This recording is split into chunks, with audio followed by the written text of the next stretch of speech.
وصحبه ومن والاه. أما بعد اللهم سبحانك لا علم لنا إلا ما علمتنا وعلمنا ما ينفعنا وزدنا علما. ربنا آتنا في الدنيا حسنة وفي الآخرة حسنة وقنا عذاب النار. Amin ya rabbal alamin. Hadis nomor 23. Bismillahirrahmanirrahim. Langsung aja Bu ya. Kalau nunggu lagi nanti semakin sore.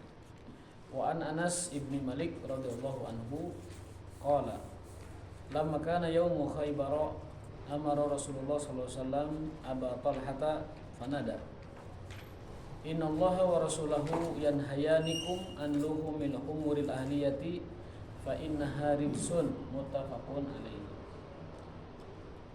Ketika hari Khaybar, ini hadis dari Anas bin Malik radhiyallahu anhu, bahwasanya beliau cerita ketika terjadi perang Khaybar, ya, kaum muslimin mengepung benteng Yahudi kurang lebih 1 bulan lamanya. Khaybar namanya benteng itu, benteng yang paling kokoh, tempat sembunyinya orang Yahudi. Kenapa orang Yahudi dikepung? Karena orang Yahudi berkhianat kepada perjanjian Piagam Madinah. Di piagam tersebut ada klausul bahwa kaum muslimin dan orang-orang non-muslim lainnya, Yahudi, Nasrani dan sebagainya, al-muslimuna wa ghairuhum, bersepakat untuk menjaga kota Madinah dari serangan musuh. Apapun agamanya, apapun sukunya, apapun rasnya, mereka adalah bangsa yang satu, bangsa Madinah, dan berkewajiban membela tanah air ketika diserang musuh. Itu klausul perjanjiannya. Ternyata nanti bulan ternyata ketika Madinah diserang oleh koalisi pasukan musuh yang terdiri dari orang Quraisy Mekah, orang kafir pesisir Mekah dan Jazirah Arab, serta orang-orang munafikun dan juga orang-orang ahli kitab lainnya di luar Madinah menyerang Rasulullah dengan jumlah pasukan terbesar. Saat itu Nabi minta saran dari sahabat, ini kira-kira kalau menghadapi pasukan besar kayak gini gimana caranya? Sementara kita sedikit. Akhirnya Salman Al-Farisi, mohon maaf ya, bukan bin, Salman Al-Farisi yang berkebangsaan Persia. Beliau terlebih dahulu minta izin, ya Rasulullah, mohon maaf, ini strategi perang Khaybar ini, perang Khandaq ini ijtihad, pendapat, musyawarah ataukah wahyu? Ya, menghadapi pasukan besar ini, pasukan Ahzab diabadikan oleh Quran. Ini wahyu atau musyawarah? Kata Nabi, ini musyawarah, bukan wahyu. Jadi ini strategi perang, bukan wahyu. Maka Salman Al-Farisi mengusulkan, ya Rasulullah, kami dulu kalau dikepung di Persia membangun parit atau khandak. Maka dibangunlah khandak itu, 9 meter panjangnya, 3 meter dalamnya, sehingga musuh tidak bisa masuk Madinah. Akhirnya musuh dikalahkan oleh badai, dikirim oleh Allah menghancurkan musuh dan kabur tunggang langgang. Nah, posisi orang Yahudi yang harusnya membela Madinah, bersama-sama membela Madinah dari serangan musuh, membelot. Ternyata membelot. Malah ngedukung musuh. Gitu. Malah membuka jalan bagi musuh untuk masuk Madinah. Sebelah sini digali parit, musuh enggak masuk, sebelah sini dipersilahkan oleh Yahudi. Oleh orang Yahudi dipersilahkan. Jadi, hai orang-orang musyrik Mekah, kalau kamu mau menghancurkan Muhammad, lewat sini jalannya. Nah, gitu. Akhirnya ketika Allah tolong Rasulullah dengan badai sehingga perang Ahzab selesai, tidak jadi peperangan, tapi musuh dihalau badai, Rasulullah mulai bikin perhitungan kepada orang Yahudi Khaybar. Kita harus usir orang Yahudi dari Madinah, bukan karena agama Yahudi, bukan. Tidak ada judulnya Rasul ngusir orang karena agama, bukan. Tidak ada judulnya Rasul ngusir orang karena agamanya. Rasul ngusir orang Yahudi, alasannya jelas, karena orang Yahudi mengkhianati perjanjian. Nah, Ketika mengusir orang Yahudi, ada benteng namanya Khaybar, kuat sekali, kokoh sekali. Puluhan hari dikepung, gak rontok-rontok itu benteng. Akhirnya ujung-ujungnya mereka tidak tahan juga dikepung 40 hari dan kemudian benteng tersebut dirobohkan, pintunya kaum muslimin masuk dan orang Yahudi pun kabur, pergi meninggalkan Madinah untuk selama-lamanya sampai sekarang. Maka Israel sekarang punya agenda ingin kembali merebut Madinah karena mereka mengklaim Madinah itu dulu kampung halamannya di Khaybar itu. Israel Raya, The Great Israel punya rencana global untuk mencaplok kembali Madinah. Jadi nanti kalau Palestina udah kalah, Palestina udah tunduk, nanti dia nyebar ke Gaza udah selesai, nyebar ke Syam selesai, ke Madinah ujungnya. Kalau ibu baca sejarah, ada peta Israel yang mereka impikan itu dari Sinai, Mesir sampai ke Madinah. Itu rencana besar mereka, mendirikan The Great Israel, ya. The Great Israel atau di bahasa terjemahnya Israel Raya. Itu seperti Indonesia ingin kembali mengambil Malaysia tuh, yang Kalimantan itu kan ada daerah Malaysianya tuh. Ada Singapura ya, kemudian ini Brunei. Karena kita punya sejarah, dulu itu Brunei, Singapura dan sebagian Malaysia adalah wilayah Nusantara sesuai dengan perjanjian Sumpah Palapa. Jadi bangsa kita punya rencana, bukan rencana sih, punya keinginan agar wilayah itu kembali ke Indonesia. Tapi nggak mungkin, karena kalau ngambil kembali itu daerah, mestilah kita perang melawan Malaysia, perang melawan Singapura, perang melawan Malaysia, Brunei juga sebagian, dan itu nggak mungkin. Makanya udahlah, berarti kita sudah bukan Nusantara lagi, kita sudah jadi Indonesia. Terima aja, sudah jadi Indonesia, bukan Nusantara lagi. Jadi sudah masing-masing. Nah, orang Israel mah nggak begitu. Dulu kami punya wilayah di daerah Madinah, kami akan rebut kembali Madinah itu dari tangan umat Islam. Jadi wajar kalau sekarang mereka menindas Palestina, biar Palestina dicaplok oleh mereka, jadi negara kuat dan besar untuk nanti seterusnya mencaplok Madinah. Jadi siap-siap aja Madinah diagresi oleh Israel. Mudah-mudahan Allah gagalkan rencananya. Dan mudah-mudahan ya Qatar di sana. Nanti setelah Qatar itu teluk semua, habis teluk semua Madinah. Target terakhir mereka Madinah. Target terakhirnya Madinah itu impiannya itu. Israel Raya, The Great Israel. Itu cerita perang Khaybar. Nah, ketika Rasulullah SAW mengepung Khaybar, itu ada kejadian. Abu Talhah itu melihat ada orang-orang, tahu bu ngagodog apa? Ngerebus keledai. Jadi meureun lapar, mungkin butuh daging, butuh protein segala macam. Onta mah dipakai untuk perjalanan, kemudian mungkin kuda dipakai untuk perang. Ini ada keledai, ini sudah nggak kepake, dipencit saja, digodok, direbus, disop lah. Jadi orang-orang ngerebus keledai. Tahu keledai bu? Danki atau kalde, kalau orang Sunda bilangnya kalde. Keledai. Apa kata Nabi SAW? Innallaha wa rasulahu yanhayanikum an luhumi al-humuril ahliyah fa innaha ridsun. Kata Rasulullah, Allah dan sesungguhnya Allah dan Rasulnya mengharamkan keledai. Karena keledai itu ridsun, najis. Jadi keledai itu najis bu. Keledai itu najis, haram dimakan dan tidak boleh dimasak. Tetapi bukan sembarang keledai. Tidak semua keledai. Keledai yang diharamkan itu keledai negeri. Keledai negeri. Arti keledai negeri adalah keledai yang dipiara, yang dipakai untuk angkut barang, yang dipakai untuk fasilitas kendaraan. Itu keledai yang diharamkan. Tetapi keledai hutan yang hidup di hutan, keledai yang nggak ada hubungan dengan manusia, tidak dipiara, tidak dirawat, itu hukumnya halal. Ya, keledai hutan hukumnya halal. Keledai negeri hukumnya haram. Tapi jangan dikiaskan ke ayam, Bu. Ayam mah negeri sama hutan juga halal.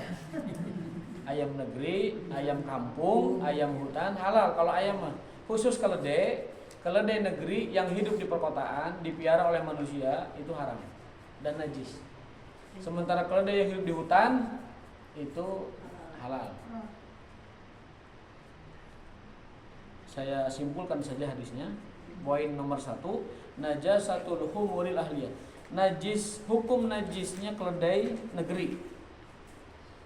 Fi lahmiha, baik dagingnya, wadamiha atau darahnya, wa bauliha atau kencingnya, wa rausiha atau kotorannya. Jadi keledai kota, keledai negeri, keledai yang hidup di antara masyarakat itu najis dan haram. Baik dagingnya, darahnya, kencingnya dan kotorannya.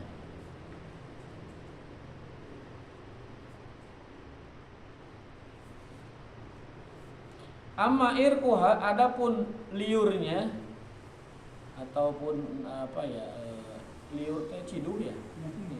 Irkuha liur, keringatnya juga dan badannya fafi khilaf, itu ada perbedaan pendapat di kalangan ulama, akan kita jelaskan di pertemuan berikutnya atau di hadis berikutnya.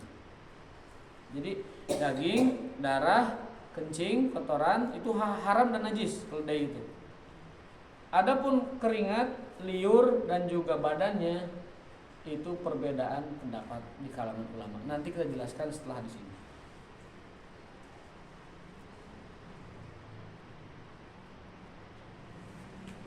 Poin ketiga, itu kedua ya.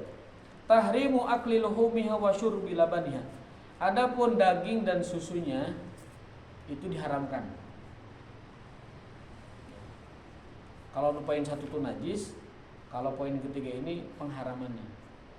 Sebenarnya nggak ditulis juga nggak apa-apa, karena ada kaidah setiap yang najis pasti haram, tapi tidak setiap yang haram itu najis. Karena nomor 1 sudah dinajiskan, otomatis nomor 3 otomatis ya haram gitu. Tapi kita perkuat saja bahwa daging keledai dan susu keledai hukumnya haram.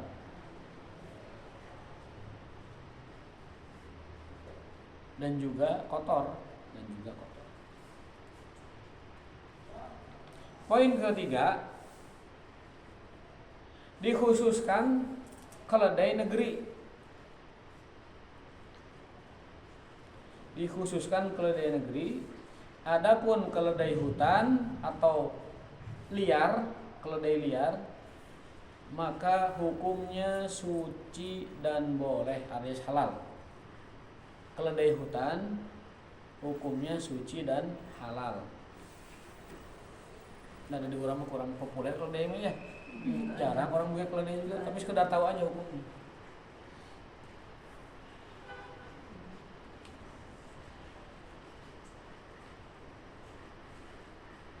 Dah cukup ya.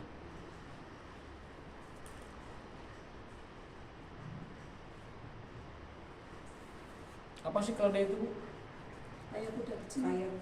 Nah, keledai itu adalah hewan lebih kecil dari kuda, lebih berusaha dari kambing. Itu namanya keledai. Dalam bahasa Arabnya baglah atau himar. Dan himar itu binatang paling idiot, Bu. Paling bodoh. Dalam Al-Quran, inna angkarol aswati la sautul hamir. Itu ungkapan akan ada isyarat di situ akan kebodohan himar. Apa bodohnya? Gini.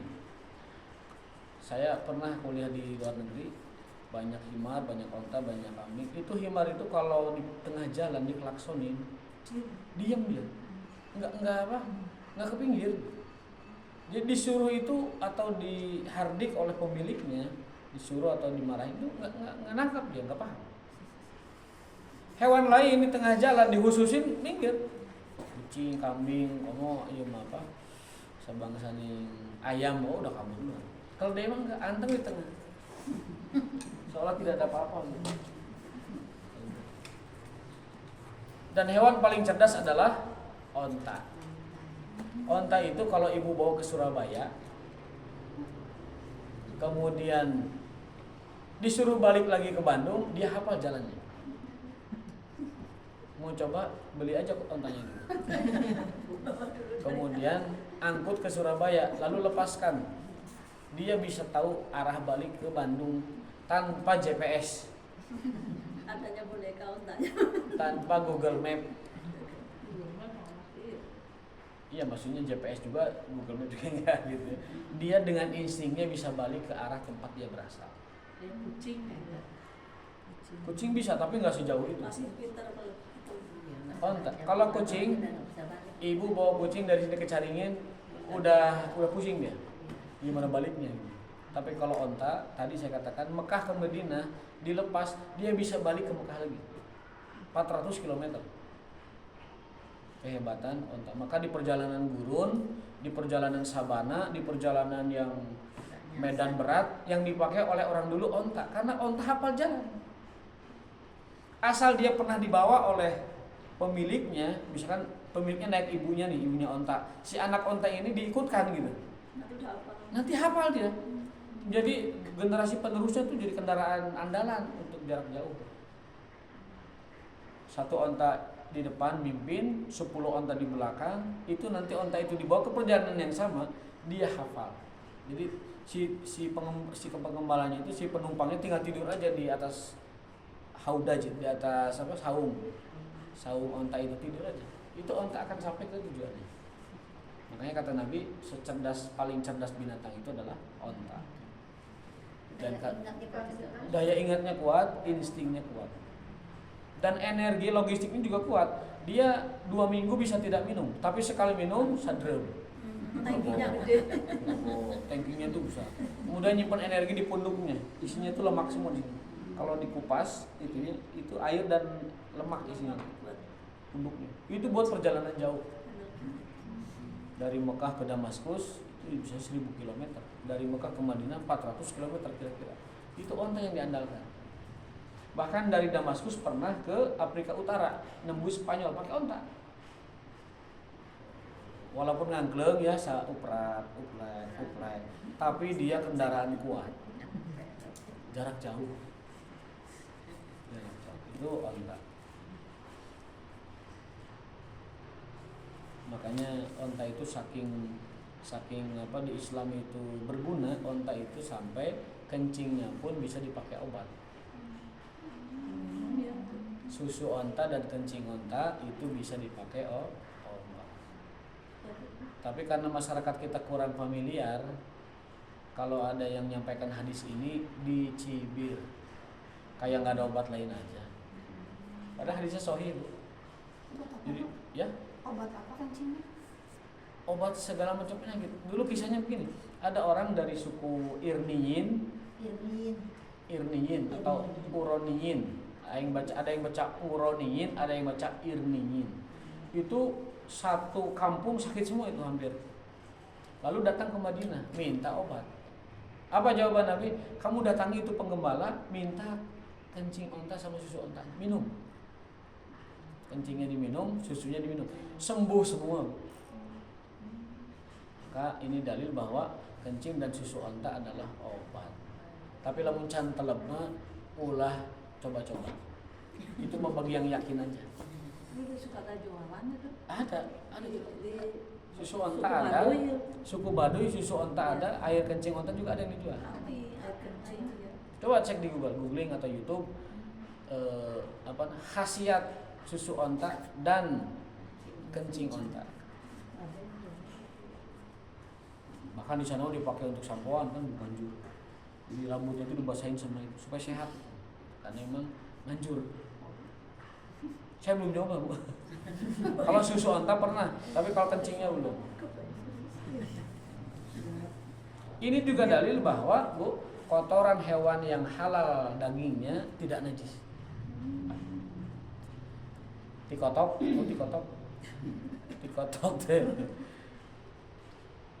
Tai ayam itu dalam mazhab ulama tidak najis. Tapi geuleuh. Geuleuh mah iya enggak apa-apa, geuleuh mah itu mah masing-masing geuleuh mah. Tapi tidak najis.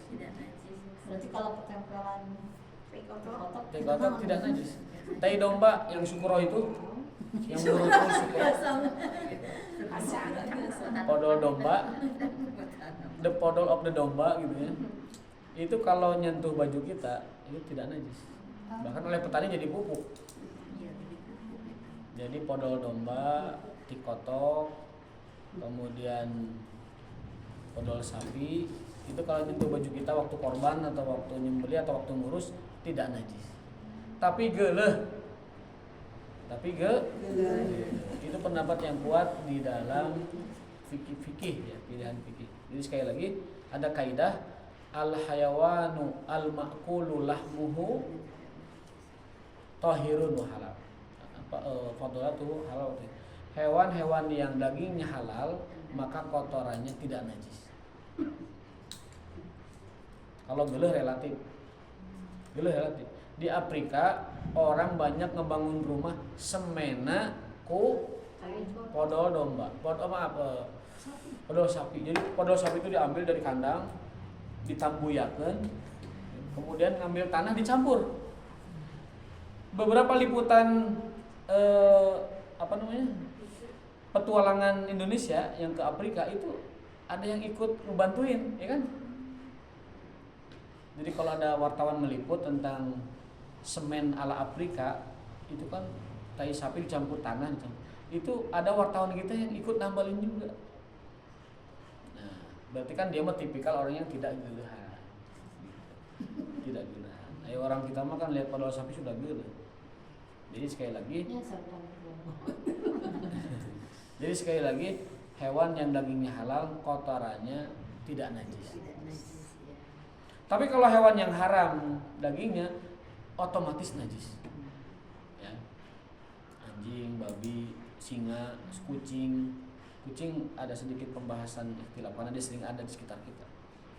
Kemudian hewan bertaring ya, itu najis. Kotorannya najis. Kita lanjutkan ya.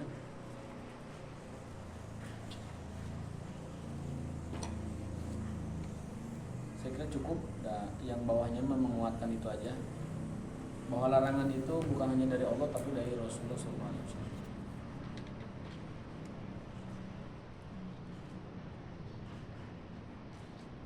Tadi saya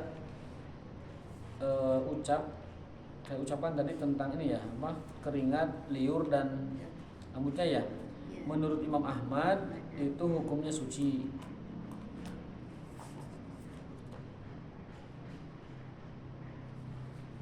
Menurut Ibnu Qayyim dan para ulama lain yang lebih kuat pendapatnya itu juga suci.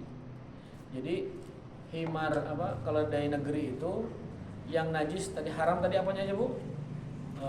Daging, darah, kencing, kotoran. Nah, adapun liur, keringat dan juga rambutnya, bulunya dari keledai itu maka hukumnya suci. Berdasarkan pendapat yang paling kuat dalam mazhab. Ada yang menajiskan, tapi yang paling kuat itu adalah tohir, suci. Apa dalilnya? Dalilnya Nabi biasa menunggangi keledai. Kalau keledai najis, berarti itu bulunya kan kena badan kita, kena pakaian kita, nempel, najis dong. Ya, jadi keledai itu yang haram itu adalah dagingnya, darahnya, kencingnya dan kotorannya, itu haram dan najis. Adapun liur, kulit dan bulu serta keringat itu tidak najis. Dalilnya Nabi sering numpak keledai. Jadi Nabi itu punya 3 kendaraan Bu. Kalau untuk jarak jauh naik onta, untuk perang naik kuda, untuk belanja ke warung naik keledai. Ini menjadi anjuran kalau bisa kita punya mobil itu 3. Mobil yang ke Jawa Timur jauh, irit, murah. Mobil yang buat keperluan sehari-hari yang sedang. Kalau tadi yang jarak jauh, Panther atau Pajero atau apalah, tergantung kemampuan. Yang kedua itu adalah mobil sehari-hari. Dan ada mobil buat atau kendaraan buat ke warung, motor, sepeda, atau mungkin skuter atau apalah itu, untuk kalau melihat perigel salam. Tapi zaman sekarang mah jarak jauh sudah ada bis umum kan, tidak usah pakai kendaraan jarak jauh. Jadi cukup satu kendaraan, bisa untuk ke warung, bisa untuk bekerja, bisa untuk jarak yang lumayan agak jauh. Tapi kalau jauh banget, sekarang kita punya transportasi umum. Ke Surabaya mending naik kereta, ke Lampung mending naik pesawat dari Husein gampang. Ke Jakarta tinggal naik bus atau naik Prima Jasa, 60.000 naik di tol di luhur. Nyegat gitu. Kalau dari lebih panjang 80 Bu, lumayan 20.000 hemat. Saya kalau mau ke Jakarta daripada ke lebih panjang 80.000, mendingan nyegat di situ tuh. Mikomol ada di atas itu. Gajeleng jika bajing, gajeleng. Itu hemat 20. Lumayan buat makan di jalan. Tapi perempuan mah tidak recommended karena cilincing catna itu susah. Aku harus naikin pagar yang segini. Naga jelengnya itu susah kalau perempuan. Tangga itu dari bawahnya. Tapi sudah di atas naga jeleng ke bisnya ada tangga lagi besi. Ada turun lagi. Ada. Jadi ada tangga. Bajunya kecandal. Nah, ada tangga ke atas itu biasanya anak-anak suka bantuin. Kasih uang aja 2.000. Ada tangga lagi ke atas. Nah, ada besi. Saya tadi juga nggak tahu, dikasih tahu Mas Ridwan, akhirnya jadi ahli sekarang. Gajeleng. Nah, kalau laki mah praktis. Saya pernah lihat ibu-ibu juga gitu, tapi dia nggak naik ke pagar, ngolong dia, nolong kemudian baru ke atas. Tapi berisiko lah ibu-ibu. Saya tidak ngajari yang buruk ya, ini mah pengalaman. Melanggar sebenarnya nggak boleh, berhenti di tol kan nggak boleh. Nggak boleh. Bahaya dan melanggar, tapi ya. Ini efisien ala cowboy gitu ya, khusus pria-pria yang punya adrenalin tinggi aja. Nah jadi kesimpulannya untuk yang tadi itu tidak najis liur, kemudian kulit, ya bulu, untuk keledai itu tidak najis berdasarkan pendapat yang paling kuat. Apa dalilnya? Dalilnya hadis nomor 24 Bu. Dalil yang tadi saya katakan tadi nomor 24. Dari Amr bin Kharijah wa an Amr bin Kharijah radhiyallahu anhu, beliau bercerita, khatabana Rasulullah SAW. Rasulullah berkhutbah kepada kita, ceramah di depan kita. Kata siapa? Kata perawi hadis Amr bin Kharijah. Bi Mina, di daerah Mina, tempat jumroh, tempat kita mabit. Ala rahilatihi, di atas keledainya. Nabi pernah di Mina itu ceramah di atas keledai. Ini juga dalil bahwa ceramah itu boleh di atas kendaraan kalau kondisinya memang menghendaki begitu. Walu abu hayasilu ala katafi. Kata periwayat hadis ini, liurnya keledai Rasul ngecelakan karena tak urang gitu. Cek rawi nanti. Ini dalil bahwa keledai itu ludahnya tidak najis. Liurnya tidak najis, bulunya tidak najis. Tidak najis. Yang najis itu adalah dagingnya, darahnya, kotorannya dan kencingnya. Serta dagingnya haram. Itu keledai negeri. Dikecualikan keledai apa Bu? Keledai hutan atau keledai liar. Hadis riwayat Ahmad, Tirmizi dan disahihkan. Kalau ludah orang najis enggak Bu? Ad-dahdir.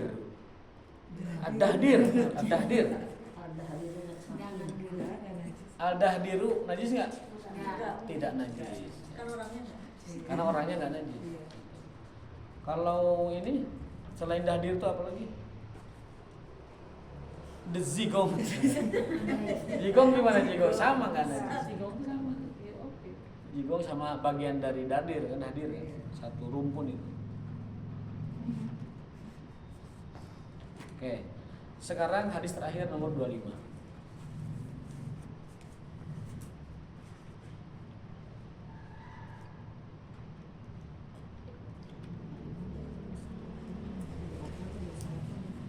Ini tentang hukum air mani Bu, najis atau tidak.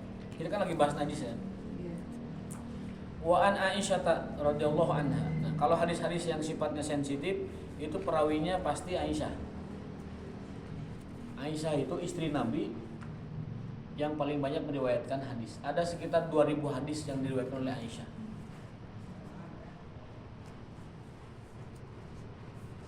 kurang lebih ya ada ribuan hadis yang diriwayatkan oleh Aisyah, 2000 hadis kalau tidak salah diriwayatkan oleh Aisyah. Dan rata-rata hadis Aisyah itu, karena Aisyah itu istri Rasulullah, rata-rata hadis yang diriwayatkannya banyak sekali berkenaan dengan tentang kehidupan Nabi yang sangat pribadi. Ya, kehidupan Nabi di kamar tidur, kehidupan Nabi bersama pasangan, kehidupan Nabi suami istri, itu yang tahu hanya Aisyah istrinya. Maka perawinya pun itu rata-rata riwayat Aisyah, tidak ada yang lain. Dia bercerita, Aisyah istri Nabi bercerita, karena Rasulullah SAW yagsilul maniyah. Rasulullah SAW sering yagsilu mencuci al-maniyah, air maninya. Summa yakhruju ila shalah fi dzalika saub. Kemudian pakaian tersebut yang sudah dikucek itu, sudah dicuci air maninya itu dipakai untuk sholat. Wa ana anduru ila asaril ghusl, dan aku melihat bekas air tersebut di bajunya. Hadis riwayat Bukhari Muslim, muttafaq alaih. Wali muslimin, adapun dalam riwayat Muslim ada tambahannya. Laqad kuntu afruquhu min saubi Rasulillah SAW. Kata Aisyah, aku sering mengerik bekas mani dari bajunya Rasul SAW. Farkan, dengan kerikan, maksudnya benar-benar ngerik gitu. Fa yusalli fihi, lalu Nabi pakai untuk sholat. Ini dalil bahwa air mani tidak najis. Air mani tidak najis, tapi keluarnya mewajibkan mandi junub. Gitu. Mani tidak najis, tapi karena hukum keluarnya menyebabkan mandi wajib. Sementara mazi dan kencing itu kan najis, tapi tidak menyuruh mandi wajib. Nah, inilah tidak masuk akalnya syariat. Jadi tidak semua syariat itu dapat dipahami oleh akal. Ari mazi sama kencing yang najis tidak diwajibkan mandi, ari mani yang suci malah mengharuskan mandi junub. Ku akal teka tewak. Nu najis teu mewajibkan mandi, air nu suci malah mewajibkan mandi. Bukan itu mandi kalau mau sholat. Ya? Kalau mau sholat. Ya, kalau mau ibadah, kalau mau sholat, mau tawaf, ya, mau baca Quran, mau itikaf di masjid. Itu yang masalah. Ya, mewajibkan mandi. Sementara kencing mah kan kudu-kudu. kencing dan mazi itu hanya wudu hukum, hanya wudu saja. Kita bahas satu persatu biar lebih rinci. Kata Aisyah, aku sering mengerik air mani yang mengering di baju Nabi, lalu beliau fayusolli fihi, menggunakan baju untuk sholat. Wa fil lafdin lahu laqad kuntu ahukkuhu ya bisan bidzufri. Bahkan dalam hadis lain lebih jelas lagi, aku mengeriknya dengan kuku sendiri. Jadi Aisyah mengerik bekas mani Rasul oleh kukunya. Bidzufri, dengan menggunakan kuku, min saubihi, dari pakaian Rasul sallallahu alaihi wasallam. Wallahu la yastahimul haq. Allah tidak malu menyampaikan kebenaran. Jadi hal-hal seperti ini walaupun seperti tabu, tapi kalau itu ilmu dan kebenaran hendaklah harus disampaikan. Pertanyaan saya, apa bedanya mani dengan madhi? Hukumnya kan sudah tahu, mani suci, madhi najis. Gimana bedainnya? Barangkali ada yang masih ingat penjelasannya? Atau masih lupa? Masih lupa. Jadi susah emut, gampil Ular. iya. Nah, definisi mani itu adalah air kental yang keluar setelah persetubuhan atau sengaja dikeluarkan, yang memiliki sifat memancar, kemudian terasa nikmat,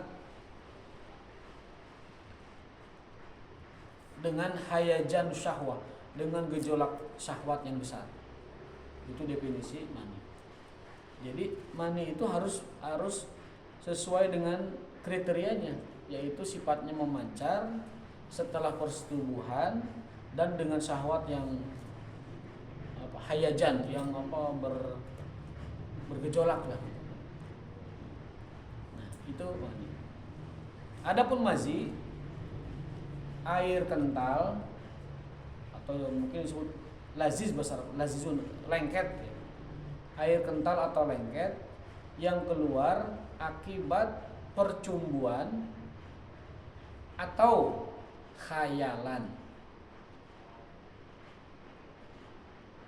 memiliki sifat tidak memancar dan tidak dengan gejolak syahwat, dalam kurung tidak terasa nikmat. Itu bukan definisi saya, Bu, definisi fikih itu ya. Jadi Ustaz ngarang definisinya aja. Itu definisi fikih. Silahkan buka kitab Sahih Fikih Sunnah, antara perbedaan definisi mani dengan mazi. Ada unsur nikmat, unsur memancar, unsur persetubuhan atau dikeluarkan sengaja, itu mani.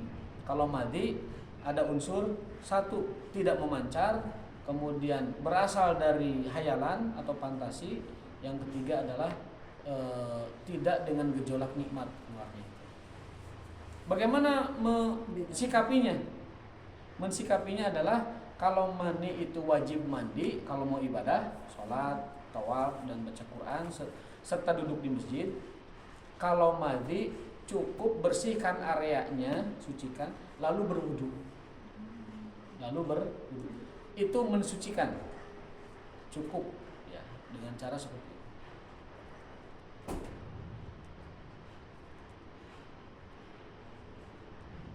Nah, ini anak-anak yang sudah dewasa, Bu, sudah akil balik, diajarkan, Bu, wajib Ibu mengajarkannya. Ini teh anak umur 14 itu ya, Pak ya? Yang Kalau mandi. Tanda balik itu dalam fikih, ini balik secara fikih ya, bukan secara medis. Balik secara fikih itu tandanya 3. 1, mohon maaf, tumbuh rambut di kemaluan. Yang kedua, mimpi basah. Yang ketiga, khusus wanita haid. Khusus wanita, anak wanita itu haid. Kemudian untuk laki-laki, kalau belum juga mimpi basah dan tumbuh rambut di kemaluan, maka dari usia. Usia pada umumnya pria balik berapa tahun, hukumkan itu sebagai tanda balik. Adapun tanda lain yang sering diketahui oleh masyarakat, itu bukan tanda fikih. Secara hukum bukan tanda. Contoh, pinggul membesar, maaf ya, atau zakun ini kemudian suara gember, atau apa ini, kumis, atau postur menjadi begar, atau jerawat, itu bukan tanda fikih, Bu. Itu bukan tanda fikih, itu mah tanda sekunder, tanda tambahan. Bisa jadi kumis nerbing, tapi can mimpi balik, belum balik berarti. Bisa jadi wanita itu gede badannya, lebar segala macam, tapi belum haid, belum balik.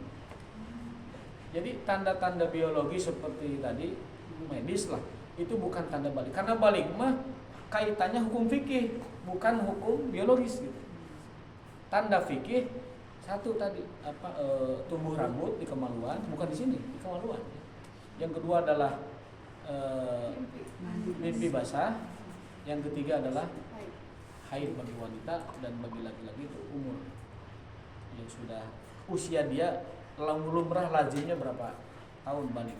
Kalau tidak salah kalau gitu berapa? 14-an ya. 14 sampai 15.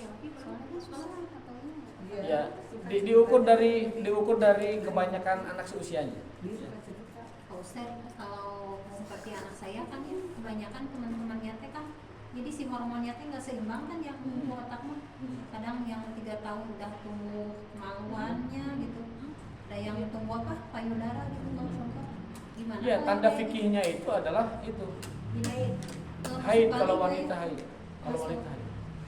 Walaupun usianya teh masih 3 tahun. Betul, walaupun 3 tahun. 3 tahun, 5 tahun. 3 tahun sudah haid.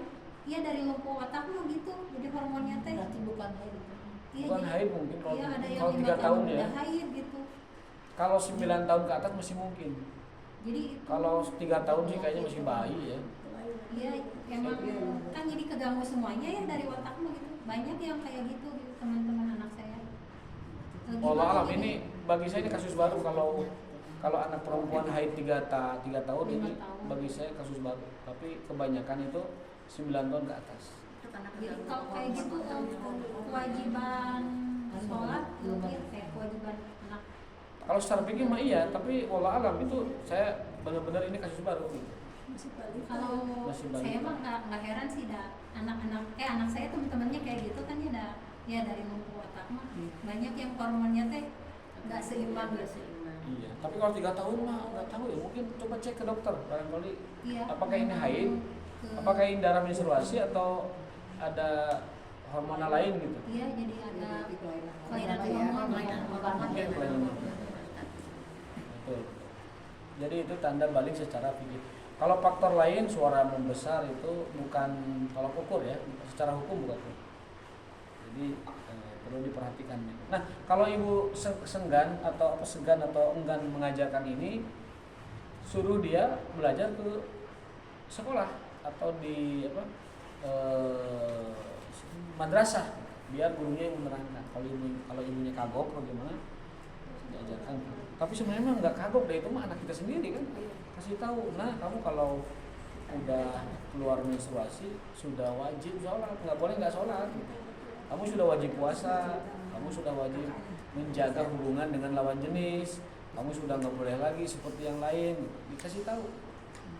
Sudah hati-hati dengan guru pria kamu, gitu. Jangan sampai terlalu dekat atau itu. Kalau sudah baik diajarkan, disampaikan. Kewajiban kita kepada anak-anak. Nah, kesimpulan dari hadis di atas adalah satu, anna sunnatan Nabi SAW hiyal iktisar ala farqi mawis an mani wa ghusli ratbi. Yang pertama bahwa hukum air mani yang sudah kering itu cara bersihkannya itu dikerik, dan kalau basah dicuci. Ya.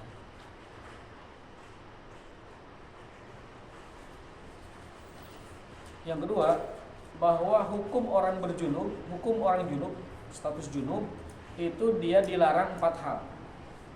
Orang junub dilarang 4 hal. 1. Sholat. 2. Tawaf.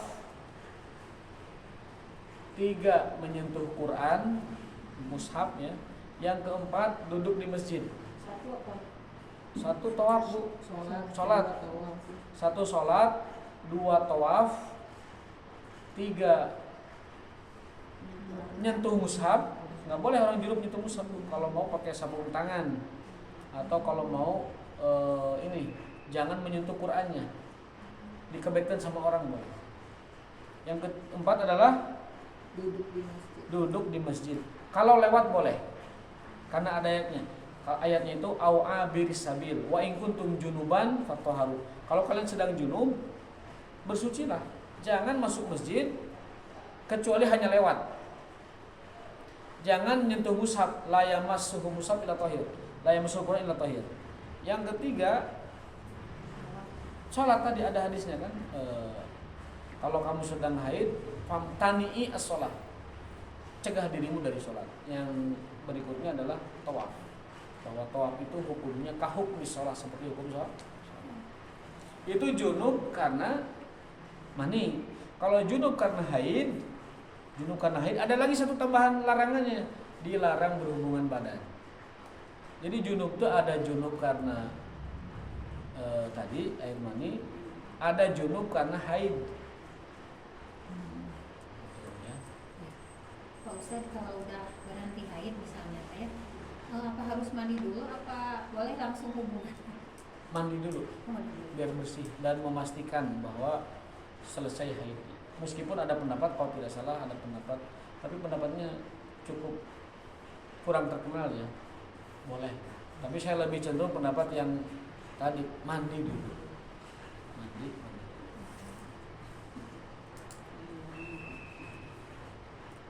Kecuali hal-hal yang tidak mewajibkan cuci, Bu, model misalkan jam 4.15 haidnya berhenti, ada waktu sahur sampai 4:30 misalkan, makan aja dulu. Ketika sudah imsak waktu puasa masuk, dia masih keadaan haid, tidak masalah. Jadi nanti mandinya jam 5 ketika subuh nggak masalah. Jadi puasa itu tidak dibatalkan oleh kondisi junub. Sekali lagi, puasa tidak dibatalkan oleh kondisi junub. Tapi puasa dibatalkan oleh tindakan junub. Ya. Contoh tindakan junub, ketika puasa tiba-tiba keluar haid, batal puasanya. Lagi puasa tiba-tiba, mohon maaf, berhubungan, batal puasanya. Bahkan kifaratnya, penebusnya besar, serius. Harus perdekakan budak 1 orang. Kalau tidak ada budak, puasa 2 bulan berturut-turut. Kalau tidak ada, ngasih makan 60 fakir miskin. Tadi apa Bu? Poin kedua tadi saya baca. Hukum orang yang junub ada 4 larangan. Udah tadi ya. Hukum ketiga, poin ketiga, toharatu maniyil adami. Yang ketiga, bahwa mani manusia atau sperma manusia tohirun, suci. Fa inna iqtisaran Nabi SAW ala hukmi Allah ala haqqihi duna ghusli dalil ala toharatihi. Dengan dalil tadi di atas bahwa Aisyah hanya mengeriknya dan kalau basah hanya menguceknya sedikit di bagian yang kenanya aja dan langsung dipakai sholat. Itu dalil bahwa air mani itu suci. Kama anna tarkahu al-mani fi saubi sallallahu hatta yaibas ma'anal ma'ruf min hadi mubadarah ghusl najasat izlatiha. Dalil atau kemudian dalil berikutnya adalah Nabi membiarkan pakaiannya itu tidak segera dicuci. Padahal Nabi itu kalau lihat najis pasti langsung dicuci. Nabi itu kalau kena najis langsung dicuci. Ada perintah mempercepat dicuci. Tapi kenapa baju yang kena mani Nabi tidak menyuruh segera dibersihkan dan tidak menyegerakan disucikan. Itu dalil bahwa mani itu tidaklah najis atau suci ya. Poin ke-4, sangat disukai apabila mani itu dicuci baik kering atau basah. Sangat disukai. Kalau tadi kan dibolehkan, kalau kering cukup dikerik, kalau basah dicuci. Tapi yang disukai mah dicuci aja gitu. Lebih afdal dicuci aja. Lagian juga kalau di zaman kita Bu, era Bu, kalau misalkan ada air bekas air mani di baju gitu, kering dikerik lalu dipakai sholat, malu zaman kita mah. Sekarang banyak baju Pak. Apalagi banyak baju. Iya betul juga itu pertimbangannya. Zaman dulu baju itu susah. Kalau beli baju itu harus ke Damaskus. Damaskus juga dia nunggu orang saudagar dari Cina lewat jalur sutra kan. Baju itu peradaban Cina itunya, kainnya yang banyak gitu. Karena orang Arab mengenalnya wol kemudian kulit kayak gitu. Baju-baju kayak gini gamis segala macam itu datangnya dari Cina. Jadi Cina itu sudah sebelum Islam datang Cina sudah bisa bikin kain. Jadi kalau sekarang orang Cina tukang kain ya wajar. Dari dulunya leluhurnya itu tukang bikin kain lah, sutra lah, segala macam. Kalau Arab itu wol, khasnya itu wol dari kulit gitu ya, segala macam.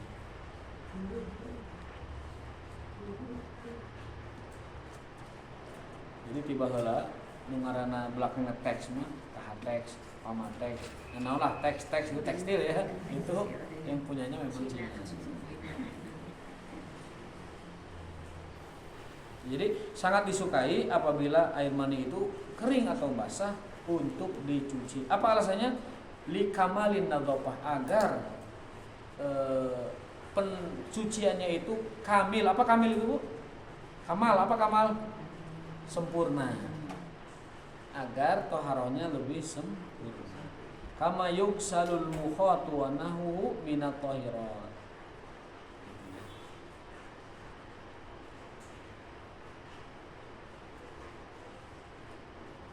Nah, poin kelima ini mungkin bagi kita agak kurang berlaku ya. Adamu tawakki mislah hadhil fadalat allati laysat najisah.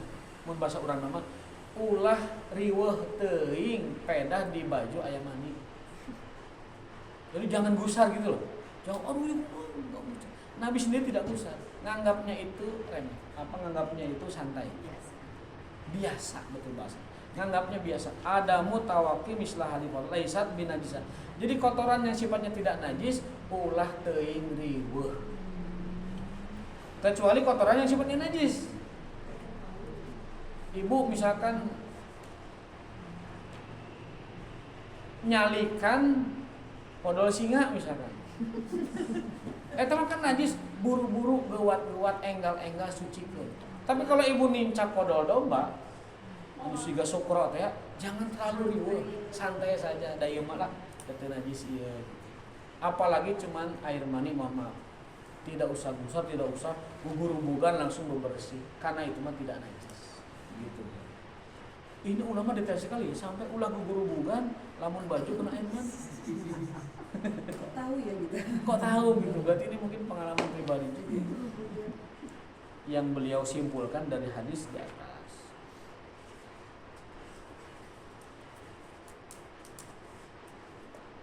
Nah, poin ke-6 ini mungkin disampaikan ke bapak-bapak ya. Makan alaihi salatu wassalam an-nabi sallallahu minat taqallul min hayati dunya wa mataiha.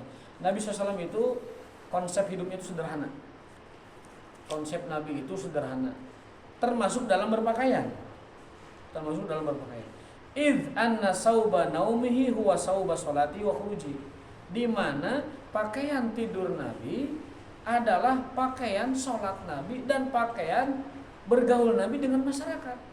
Jadi maksud nanti untuk aya isna juga orang ke kantor bajuna ieu, ke masjid bajuna ieu, nongkrong di pos ronda bajuna ieu, kasih kamling baju ieu itu kan, kemudian ka warung bajuna ieu. Tah Nabi itu konsepnya sederhana. Baju Nabi yang biasa dipakai di rumah itulah baju beliau yang dipakai ke masjid. Itu juga baju yang dipakai ke khuruji, keluar dari rumah bergaul dengan masyarakat. Gitu. Sampaikan ke bapaknya, Pak, Nabi itu pakaian tuh sehari satu. Maksudnya itu pakaian Nabi itu dipakai untuk semuanya. Supaya ibu juga hemat nyuci, Bu.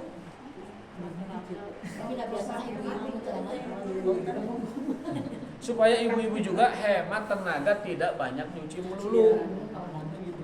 Ieu masih bapak teh isuk nongkrong ke pos ronda bajuna ieu. Jam 8 ganti. Kelohor ganti deui, siang ganti deui. Akhirnya ibu nyuci terus pagawean teh. Harusnya tolabul ilmi, hah? Oh gitu. Oh berarti di orang peradaban dibalik gitu. Dibalik. Ya itu mah dipadamikan sama bapak lah ya. Yang penting konsep Nabi sederhana termasuk dalam berpakaian. Pakaian beliau di rumah itulah pakaian beliau di masyarakat. Pakaian beliau di masjid itulah pakaian beliau di rumah. Ya. Tapi Pak pernah pakaian tidur jangan dipakai sholat gimana? Iya, tapi itu bukan berdasarkan hadis. Itu mah pertimbangan apa ya? Mungkin kelaziman kita gitu. Iya. Karena pakai logika, masa kamu ketemu camat aja rapi, ketemu Allah nggak rapi, gitu alasannya. Padahal kalau kita lihat dalil nggak begitu. Nabi pakaian rumahnya sama dengan pakaian masjidnya. Gitu.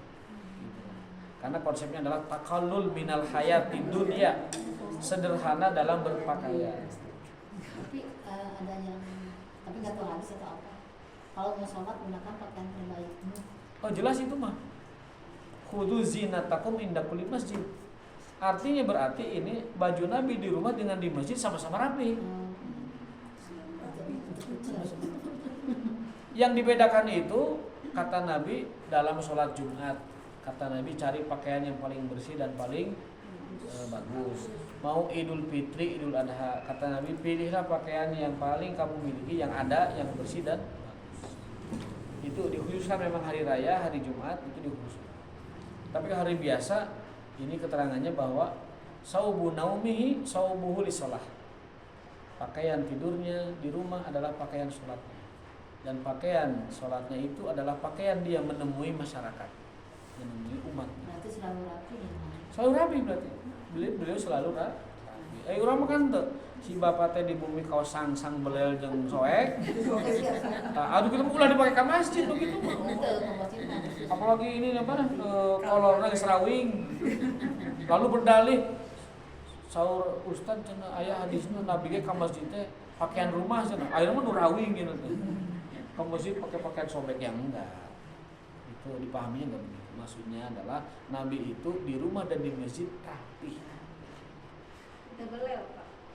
Ya belel mah itu mah relatif ya. Kalau sudah lama pasti. Jadi gitu. Nah zaman sekarang mah banyak itu baju juga Bu ya. Zaman sekarang mah. Jadi fikih seperti ini tidak dipahami saklek juga. Kalau ada rezekinya kondisi baju koko, di rumah pakai kaos. Jadi jangan dipahami saklek juga. Poin intinya adalah Rasul sederhana dalam urusan dunia. Akan Rasulullah taqallul minal hayati dunia. Rasul itu selalu sederhana dalam perkara-perkara dunia. Yang ke berapa? Ketujuh. Khidmatul mar'ah zaujiha wa qiyamnya bi khidmati baiti wa qiyam bima yajibu lahu bi hasbah. Ini hadis tentang wanita atau istri itu tugasnya itu melayani suami. Wanita atau istri tugasnya melayani suami. Bahkan mohon maaf, ada keterangan saking wanita itu melayani suami, mohon maaf sekali. Bahkan bekas bersetubuh juga mestinya mah istrinya yang membersihkan. Tabu ya Bu? Tabu ya, baru dengar ya? Baru dengar. Nah itu ada itu. Apanya bajunya gitu. Segalanya. Yang ngelapnya tuh istrinya. Bahkan dalam keterangan mah yang nyucinya maksudnya. Yang nyucinya, yang melapnya, yang membersihnya tuh istrinya. Oh dipak ngelapin itu sudah Mohon. mana teh. Tabunya, tabu. Saya juga. Tapi ya saya harus sampaikan. Saya harus sampaikan. Bahkan ada keterangannya itu begini.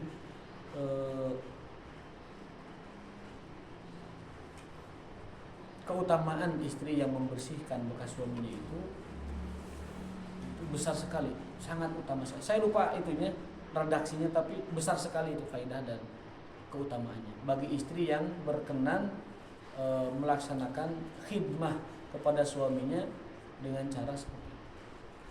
Jadi bekas persetubuhan itu dianjurkannya mah istrinya yang bersihkan. Saking khidmahnya almar'ah li zaujiha. Kalau pakaiannya iya sih. Pakaiannya termasuk juga badannya. Sok diamalkan. Diamalkan dan jangan banyak dipikir-pikir, amalkan we. Pangelapkeun si Bapak. Gitu aja ya. Fa inna hadza minal asyrah al hasan li zauj. Itu bagian dari muasyarah bil ma'ruf. Itu bagian dari pelayanan yang baik, ma'ruf ya, dari seorang istri kepada suami. Poin ke-8 ini banyak poinnya. Makanya yang terhadir wayahna tidak mendapatkan poin ini. Annal khuruja 'alan nas ma'a wujudi asaril umuril adiyah minal akli wasyurbi wal jima'i la yu'tabar ikhlalan bi fadilati khaslatil hayat. Bahwa keluar rumah menuju masyarakat ya, beserta dengan bekas-bekas pada tubuhnya dari makanan, minuman, bahkan jima, persetubuhan, bukanlah perkara yang menurunkan derajat. Ya Bu ya, paham ya? Jadi kita keluar rumah, ada bekas di pakaian kita, bekas masak, bekas bersih rumah, bekas gegero, bahkan bekas bersetubuh. Kita keluar rumah, itu bukan perkara yang menurunkan derajat. Hal yang biasa dan lumrah, tidak perlu dijadikan bahan untuk malu. Bahkan ada hadis spesifik, Nabi itu pernah, ini cerita lucu ya, Nabi itu pernah sholat subuh, jamaah itu sudah siap Bu, sawu sufu fakum geskomat, qad qala la ilaha illallah, Nabi sudah ke depan, sawu sufu fakum, aipek teh kurejat, can mandi junub, akhirnya Pak, punten pala wargi kuring junub heula, adus heula, Nabi pamit adus, ditungguan 10 menit, datang, rambutnya masih basah, bekas keramas, dan ngecelakan ke bajunya, ke baju beliau SAW, dan belum imam sholat. Allahu Akbar, kata sahabat, aku melihat tetesan rambutnya ke baju beliau yang mulia. Jadi keluar rumah dengan bekas mandi junub, keluar rumah dengan kepala bekas keramas, itu nggak masalah gitu. Jangan merasa itu jadi sumber rasa malu. Ini poinnya. Jadi keluar bergaul dengan masyarakat dengan bekas ada masak, bekas ada bebersih, bekas ada jima, layuk tabar ikhlalan bi fadilati khoslatil hayat. Tidak membentur, tidak melanggar kaidah sifat malu. Artinya nggak usah dianggap bahan untuk biasa saja. Ya, perempuan mah kalau Sekarang kan gitu. sama Hah? malu sama anak. Ya, rambut basah keluar teh isi. Iya. Ayeuna mah teu Terus sekarang kan perempuan tuh kan yang di kerudung nggak keluar nggak pakai. Iya, kalau perempuan berkerudung kan aman. Iya. Paling liut maksudnya. Yang di rumah mah malu sama anak. Iya. Iya, Nah, makanya yang begitu kita teh, jangan yang malu. begitu teh sebenarnya tidak membentur rasa malu, biasa saja harusnya. Ternyata Karena secara tidak langsung mereka juga belajar, toh nanti besar juga aku akan begitu. Belajarnya telat. Apalagi bapak-bapak nggak usah malu, bajunya ada bekas masak, kemudian bekas begero bebersih rumah, bahkan bekas jima pun bapak-bapak tidak usah malu ke rumah. Airnya masih bekas keramas, bekas segala macam tidak usah malu. Ngecelakan Nabi saja sholat subuh ngecelakan bajunya. kan ada halus sekarang. Berarti rambut Nabi panjang gitu ya. Panjang kan sebahu. Nabi itu tampan, kasep, bersih, bersinar, dan rambutnya itu sebahu, ikal sebahu. Ini kan bahu ya, ngeringkal sini bang. Jadi ganteng, Ganteng. super ganteng. Kata Ali bin Abi Thalib dalam hadis yang sahih, aku pernah melihat bulan purnama, lalu aku bolak-balik menatap Nabi, lihat bulan, lihat Nabi. Aku melihat wajah Nabi lebih bersinar dari purnama. Luar biasa. Berarti Ustaz, kalau pemahaman tentang itu harusnya sama anak-anak juga udah mulai dari awal ya. Dari awal dipahamkan. Cuma kan kadang-kadang suka tabu ya. Tabu. Kenapa tabu? Karena kita hidup di tradisi yang tidak biasa menyampaikan ilmu. Tradisi yang mengedepankan seperti sopan santun, padahal secara ilmu itu tidaklah harus demikian gitu. Kayak tadi kan menjelaskan tanda balik kan malu kita. Kemudian terlihat di hadapan anak-anak bahwa baju basah badan kita, basuh baju kita karena habis mandi junub, itu kan malu kita, Bang. Sebenarnya itu hal yang sama sekali tidak menurunkan derajat apa-apa dan tidak mengurangi rasa malu. Toh wibawa itu kan bukan di daerah situ. Toh wibawa itu bukan perkara itu gitu. Memangnya ada orang dihormati gara-gara rambutnya kering terus kan nggak ada. Memangnya ada orang mulia gara-gara rambutnya nggak pernah ada bekas masak, bekas kerja di rumah, bekas junub? Bukan. Itu mah nggak ada sebenarnya. Ustaz, Ya. kalau anak laki-laki kan kita harus suka mimpi gitu ya. Kalau mimpinya nggak disengaja mungkin boleh ya. Kalau misalnya dia menyengajakan berbuat itu pasti Jadi- maaf ya onani gitu misalnya gitu itu gimana? Kata Nabi SAW, laki-laki dan perempuan kan ada sahabat bertanya, tapi nanya tuh lewat istri Nabi karena malu bertanya. Lewat kalau nggak salah itu Maimunah, istri Nabi SAW. Ya Rasulullah, apakah perempuan mimpi basah? Hal ihtalamat al-mar'ah.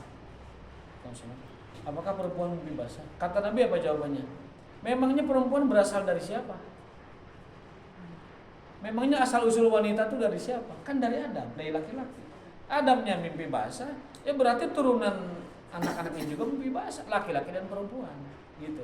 Jadi Nabi menjelaskan ke istrinya Maimunah untuk disampaikan ke sahabat-sahabat lain bahwasanya wanita pun mimpi basah. Apalagi anak laki-laki sebagai tanda baliknya. Nah, itu clear ya. Yang kedua, hukum onani atau mengeluarkan sperma sengaja. Hukum onani itu kalau tidak darurat dosa. Kalau tidak darurat dosa. Kalau darurat dibolehkan. Pendapat siapa? Pendapat para ulama termasuk Abu Hanifah dan Imam Ahmad radhiyallahu taala. Ya. Darurat itu apa? Darurat itu adalah kembali ke masing-masing. Kalau dia tidak melakukan itu khawatir terjerumus kepada maksiat, maka melakukan itu adalah jalan keluar yang dibolehkan. Yang tidak boleh itu kesepakatan para ulama, yang tidak boleh itu menyengaja merangsang diri lalu mengeluarkan, atau menyengaja merangsang diri dengan rangsangan-rangsangan dari luar, mungkin dengan menonton, mungkin dengan melihat aurat wanita, mungkin dengan segala macam, lalu itu yang tidak boleh. Tapi kalau tiba-tiba ada dorongan alami, ada gejolak syahwat, lalu dia tidak sanggup menahannya, maka saat kondisi seperti itu termasuk rukhsah yang dibolehkan. Tergantung orangnya. Ya. Kalau dia sengaja nyari rangsangan lalu mengeluarkan itu dosa. Ada hadisnya, la'anallahu man nakaha yadahu. Allah melaknat orang yang menikahi tangannya. Allah melaknat orang yang menikahi tangannya. Iya, menikah dengan tangan kan. Allah melaknat orang yang menikahi tangan. Jadi juga dalam Al-Qur'an ila ala azwajihim au ma malakat aymanuhum. Yang namanya air mani itu hanya boleh dikeluarkan dua cara. Yang pertama adalah azwajihim dengan pasangan, au malakat aymanuhum atau dengan budak sahaya. Itu prinsipnya. Jadi pelampiasan itu hanya boleh dua, satu pasangan, yang kedua budak sahaya. Selain itu maka hukumnya dosa. Tetapi dari dosa itu ada yang dimaafkan kalau kondisi terdesak dan darurat. Kalau guru saya di pesantren nyontohin darurat itu begini, kita ada terperangkap di satu ruangan atau di satu tempat, tinggal kita sama lawan jenis. Kalau kita tidak melakukan itu, maka kita jatuh kepada perzinahan. Itulah darurat. Jadi kita tuh nggak ada siapa-siapa, kita doang nih berdua gitu. Sementara syahwat muncul, maka jalan satu-satunya menyelamatkan diri yaitu onani tadi. Tapi kalau masih ada jalan untuk lebih aslam, ya, biarkan itu keluar secara alami. Biarkan keluar secara alami. Maka Bu, nikah itu adalah ibadah yang paling besar. Tidak ada ibadah melebihi besarnya ibadah pernikahan. Pernikahan mah dari mulai ijab qabul diterima, itu dari detik ijab qabul diterima sampai di akhir hayat, itu semuanya bernilai ibadah. Semuanya bernilai ibadah. Masaknya ibadah, jalannya ibadah, nafasnya ibadah, ngolekna ibadah, muka kerana ibadah, tidurnya ibadah, semuanya. Maka kata ulama tidak ada ibadah yang dapat mengalahkan ibadah nikah. Punya anak laki-laki, anak perempuan, ada orang yang sudah ridho, akhlaknya bagus, nikahkan. Kata Nabi, kalau ada orang datang ke rumahmu akhlaknya baik, nikahkan. Kalau tidak, maka akan terjadi fitnah di muka bumi. Ini kan. Jadi tolak ukurnya adalah akhlak. Agama, tapi turunan agama itu yang paling penting adalah akhlak. Di antara akhlak itu adalah berean. Jadi cari calon menantu yang punya sifat berean. Tahu berean Bu? Gampang memberi gitu. Jangan cari menantu walaupun soleh, walaupun tarangna hidung, walaupun cingkrang tapi medit. Betul. Jenggot panjang, karang hidung, baju cingkrang, botak huluna, rajin ibadah ke masjid tapi pelit, jangan dipilih. Jangan dikasih. Cari yang dermawan. Walaupun dia tidak punya, walaupun dia miskin, tapi ketahuan sifat dermawannya, nah itu dipilih. Jadi cari yang aku qouli hadza wa astaghfirullahi wa lakum. Sudah lewat 15 menit, mohon maaf. Kita lanjutkan di pertemuan berikutnya. Ya. Insyaallah disambung. Kan babnya masih bab tentang ini, rumah tangga najis. Siapkan pertanyaan. Ustaz, kalau lagi haid nggak apa-apa ya bawa Quran tapi pakai sarung tangan? Iya, pakai perantara, pakai sarung. Bagi guru tahfiz, kan sebagian SD itu emang ngebolehin. Kalau guru tahfiz mah boleh. Jangan asal boleh gitu aja Bu, kan ada hukumnya, ada hadisnya. Tidak boleh Quran disentuh oleh orang yang sedang junub. Makanya ngasih taunya bukan guru tahfiz mah boleh nggak, ngasih taunya gini, boleh Bu, pakai sarung tangan gitu. Ya? Masuk ke masjid juga nggak boleh. Yang junub Yang lagi Hanya lewat yang boleh. hanya lewat yang boleh. Hanya lewat, lewat mah boleh, jangan duduk. Jangan duduk lama. Walaupun ada pendapat yang membiarkan karena alasannya dulu mah Kenapa Nabi melarang wanita haid di masjid? Karena belum ada pembalut. Sekarang mah pembalut rupa-rupa, ada yang bersayap juga ada. Kan suka disuruh beli. Sama istri. Kalau kita baru datang dari mana di WA, tolong pulangnya beliin ini di yang gini-gini, mereknya anu dan ukurannya anu ya gitu. Pas dibaca, ayah saya kan hibar. Mau terbang gitu. Jadi kita lanjutkan. Ini babnya bab sensitif ini. Makanya saya lihat bisa ada bapak-bapak.